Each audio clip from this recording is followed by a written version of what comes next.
मैत्रिणींनो, माझ्या नवीन व्हिडिओमध्ये तुमचं सर्वांचं स्वागत आहे. आज मी ना कारल्याची मस्तपैकी छान चमचमीत भाजी करून दाखवणार आहे. आज बघा, आता माझी देवाची पूजा झाली. इतकी फुलं निघतात माझ्या जास्वंदीची, खूप खूप सुंदर. हे बघा, मी जगन्नाथपुरीला गेले होते ना, तिथून अशी मूर्ती आणली. मला खूप आवडतात त्या. बघा त्यांची मस्तपैकी. आता जगन्नाथांचं पण आता रथ आता सुरू होणार आहे. आता मस्त वाटतं आहे त्यांचं. बघा मूर्ती आणली, मला खूप आवडतात त्या. आणि आणली बघा मस्त कारलं. मी 250 ग्राम कारली असं मस्त हळद आणि मिठात रात्रीच उकळून ठेवले. खूप छान, म्हणजे कडवटपणा त्यांचा खूप कमी होतो आणि मग असं छान लागतं आणि चवीला पण चांगलं लागतं. आणि जास्त आपण असे जास्त शिजवायचे पण नाही, अर्धे तसे कच्चे शिजवायचे जास्त. एकदम तुम्ही कुकरला लावलं तरी पण चालते. बघा असं थोडंसं नक जाईपर्यंत असे छान. आता आपल्याला हा आपला मसाला डब्बा. आता मी 2 चमचे शेंगदाण्याचं कूट घेतलेला आहे आणि याच्यामध्ये बघा आम्ही खोबरं, लसूण, धने पावडर, धने असे अख्खे धने खूप छान असे चांगले असे बारीक करून घेतले. आता आपण याचा मसाला तयार करणार आहोत आणि मस्त कारल्यामध्ये भरणार आहोत. मस्त लागते कारलं. जास्त असं साधं आणि सोपंच करत खूप छान लागतं.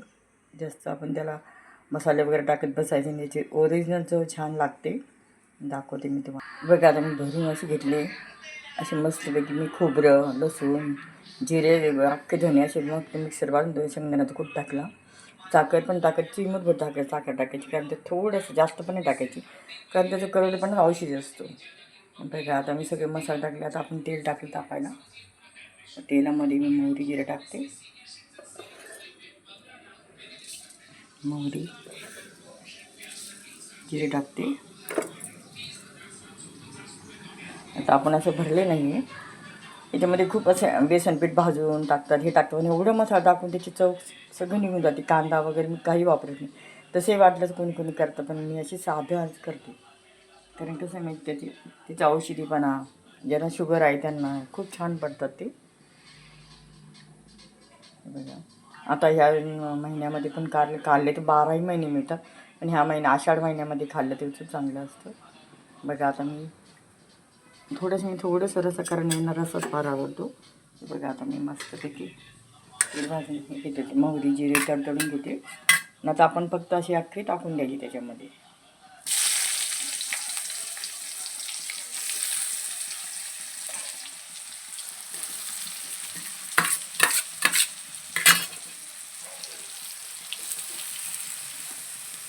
चटत्या पण छान लागतात. कसंही करा कारलं ते चावू आणि छानच लागतं. खूप मसाला टाकलं तरी छान लागतं. प्रत्येकांची वेगळी पद्धत असेल. खरंच सगळ्या सुगरणच असतात, करतात सगळे आपापल्या पण चांगलंच करतात. आणि आता मी 2 चमचे थोडीशी साखर टाकते आणि आता मी मस्त मिक्स करून घेते. कलर पण खूप सुंदर आला. रात्री मी उकडून ठेवले ते हळद आणि मीठ टाकते. ते कसं होतं माहिती आहे का, रात्री उकडून ठेवलं ना त्याच्यामध्ये रात्रभर मीठ मुरतं त्याच्यामध्ये. आणि मी असं पण करते, लगेच पण करते, तरी पण छान होते. आता आपण याला 2 मिनटं थोडंसं मिक्सरच्या भांड्यातलंच पाणी टाकून देते मी त्याच्यामध्ये.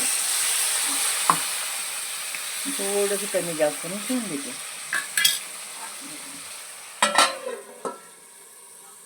बघा आता आपलं कारलं किती सुंदर होत आले. थोडं मी मुद्दामच थोडा रस्सा ठेवला, म्हणजे कोरडं नाही खाता येत ना, नाही आवडत तसं. बघा मस्त आपलं. जास्त मसाला पण, लिंबू वगैरे मी चिंच काहीच टाकत नाही. मला असंच खूप छान लागते. प्रत्येकाचे टाकतात पण. बघा असा लिंबू टाकायचं नाही, चिंच टाकायचं नाही, तरी खूप काही कडू होत नाही. एकदा तुम्ही माझ्या पद्धत नक्की करून बघा. आवडल्यास माझ्या व्हिडिओ लाईक सबस्क्राईब जरूर करा. ओम साईराम. हे बघा मस्त कारला असं छान सुंदर हे बघा, काही साधं आणि सोपा. कोथिंबीर आज मी टाकली नाही, असं तुम्ही कोथिंबीर टाकू शकता. मस्त तर छान शिजलं आहे. थोडंसं रस्सा पण ठेवला मी, कारण ते खाता चव नाही. कोरडंही छान लागतं आणि असंही छान लागतं थोडंसं. बघा आता